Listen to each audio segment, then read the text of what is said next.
Consider relying on a device that regulates your heartbeat while knowing that something as routine as a smartphone, a Wi-Fi signal, or the surrounding electromagnetic environment could interfere with its operation, not visibly or immediately, but in subtle ways that can compromise both reliability and safety.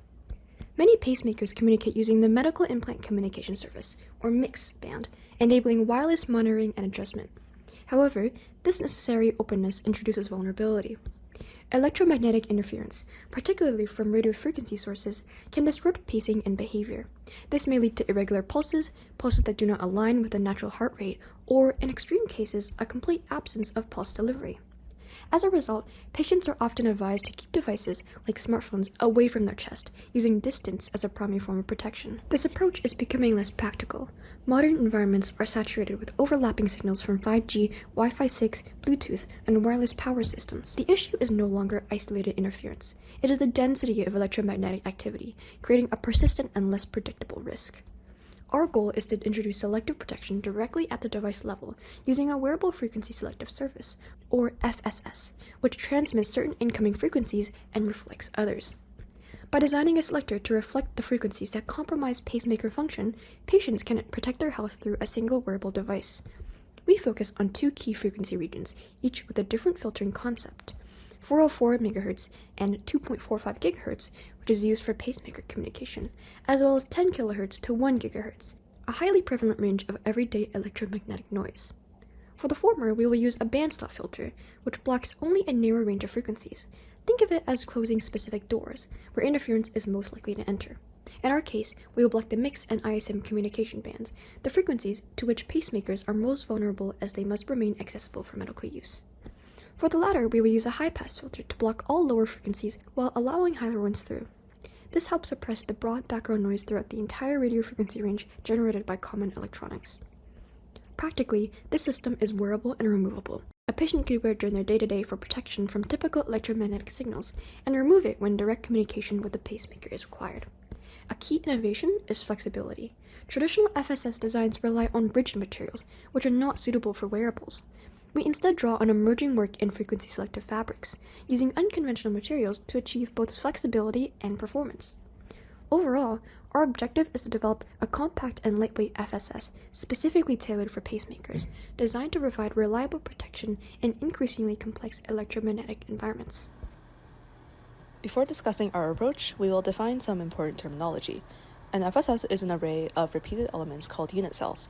Unit cell design refers to the arrangement of conducting regions on a dielectric backing or substrate. Furthermore, we will discuss S-parameter plots throughout our design process.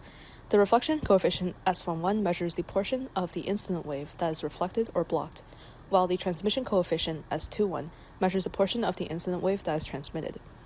Our approach to this problem began with three common elementary shapes in FSS design: squares, hexagons, and Jerusalem crosses.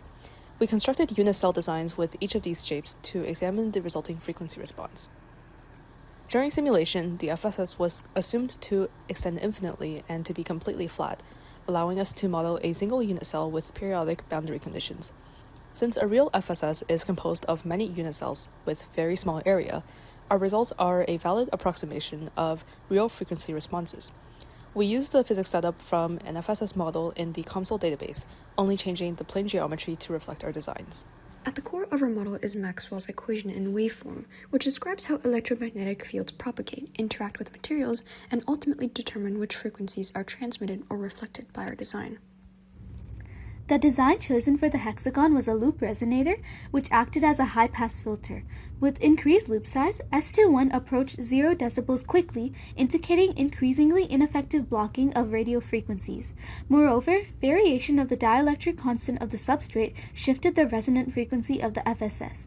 This is because dielectrics slow down the propagation of electromagnetic waves, reducing their wavelength within the material. Through reduced wavelength, simply varying dielectric properties can produce our desired frequency response without increasing unit cell size, which is essential for compact design. Next, several square-based designs were constructed, each one exhibiting the frequency response of a different type of filter.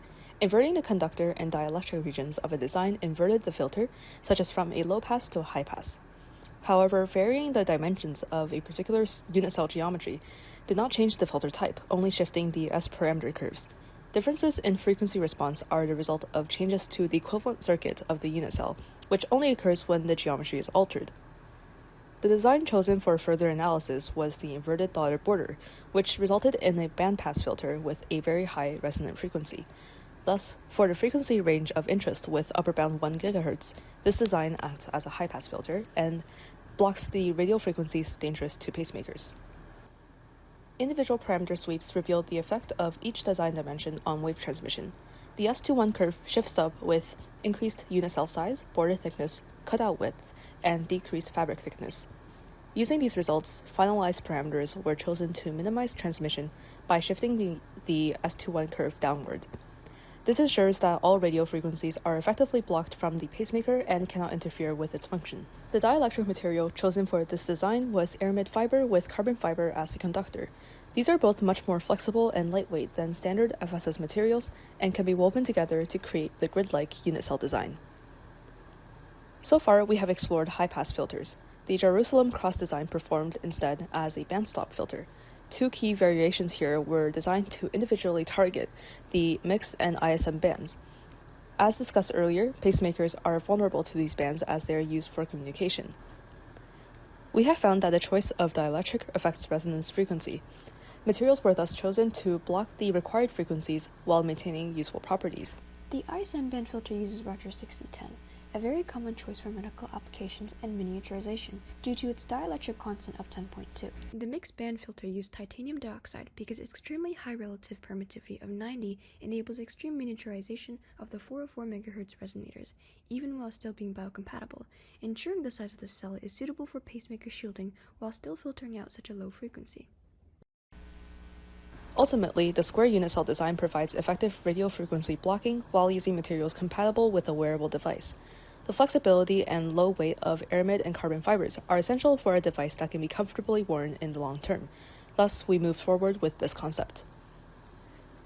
Another important factor in FSS design is insensitivity to incident angle. Frequency response can vary with the angle of the incoming wave, and functionality of the FSS must be independent of the location of the wave source with respect to the user. Varying the incidence angle from 0 to 180 degrees showed significant changes to the S21 curve for angles above 120 degrees, with peaks appearing around 4 GHz and 11 GHz. However, the amplitude of S21 remains much slower than S11, indicating little transmission at these peaks. Double-layer FSS configurations have been found to increase angular stability, thus we stacked two identical unit cells and ran the same incident angle sweep. The same peaks in S21 appeared when incident angle exceeded 120 degrees, though their amplitudes decreased from a negative 50 decibel peak to negative 70 decibels.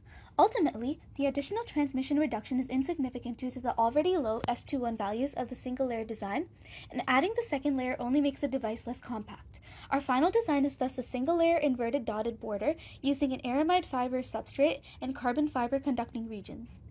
What we've shown is that this problem is no longer hypothetical and neither is the solution. We now have a validated computational model demonstrating that a wearable, flexible, frequency-selective surface can meaningfully reduce electromagnetic interference while preserving essential device communication. In other words, the physics works. The next step is to bridge the gap between simulation and reality. This means moving into fabrication, developing a physical prototype using compatible, flexible materials, such as the aramide fiber as a substrate, and validating its performance under real-world conditions. In particular, we need to test how the shield behaves when worn, how bending, movement, and everyday use affects its frequency response, and whether it maintains reliable protection over time. To do this, we are seeking access to advanced fabrication and testing sources, such as cleanroom facilities and measurement equipment, as well as potential collaborations with medical device manufacturers. These partnerships would allow us to translate our design into a clinically relevant prototype. Beyond initial prototyping, there is clear room for expansion. The device could be made adaptive using tunable elements to dynamically adjust which frequencies are blocked depending on the environment. More broadly, this approach could extend to other implantable devices, opening the door to a new class of electromagnetic protection systems tailored to medical applications. Ultimately, this project is about shifting from avoidance to control, giving patients a practical, reliable way to protect the devices that they depend on in an increasingly complex electromagnetic world. With the right support, this concept can move from a validated model to a real deployable solution. The opportunity here is to set a new standard for how we safeguard life-critical medical devices and to be part of bringing that standard into reality. Thank you for your time. We hope you'll join us in advancing this work and shaping the next generation of medical device protection.